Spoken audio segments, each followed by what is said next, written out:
Today, of all things, I'm going to talk to you about wild grapes, reading to you from Isaiah chapter 5, verses 3 and 4, where we hear the Lord say this to his people.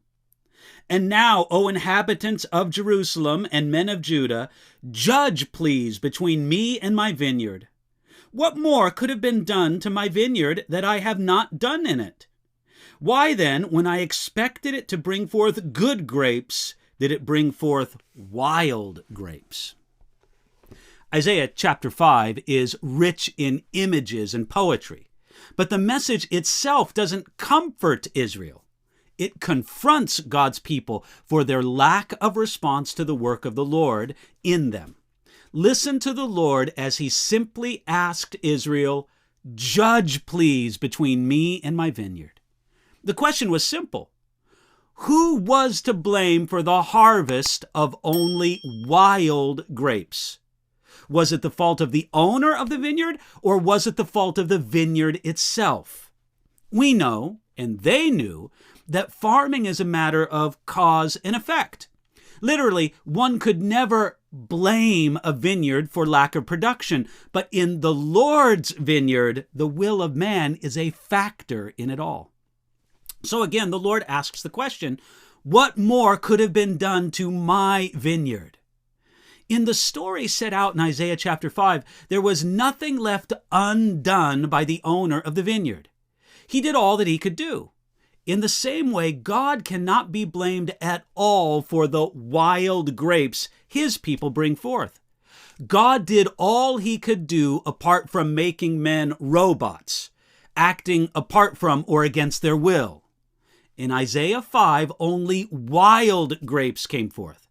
And that is just what you would expect in a vineyard to produce if nothing had been done to it. All the love, care, time, and work, all the investment in the vineyard had no result. That's a heavy idea. That God does his work in us, but there's a place for us to respond. If only wild grapes come forth, the fault lies with man, not God. We may say that before God, every soul of man has the chance of becoming a fruitful vineyard, and if it becomes the reverse, it's due to no failure, either in the wisdom or grace of God. Think of what Charles Spurgeon said about this passage. I'm quoting him now. He said, "O you that profess to be his people, what more could Christ have done for you? What more could the Holy Spirit have done? What richer promises, what wiser precepts, what kinder providences, what more gracious patience?" In all this we see that it is possible for God to do a work in his people, but for his people to receive that work in vain.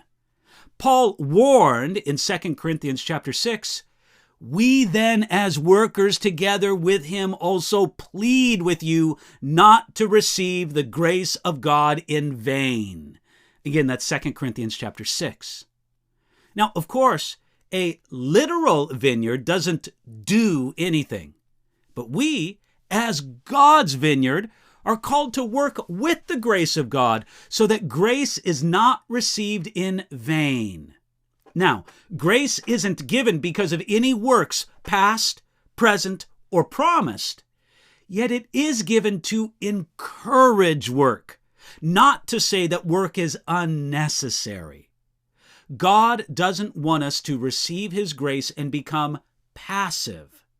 Paul knew that God gives his grace, we work hard, and the work of God is done. Hey, let him work in you, respond to his work, and bring forth something better out of your life than wild grapes.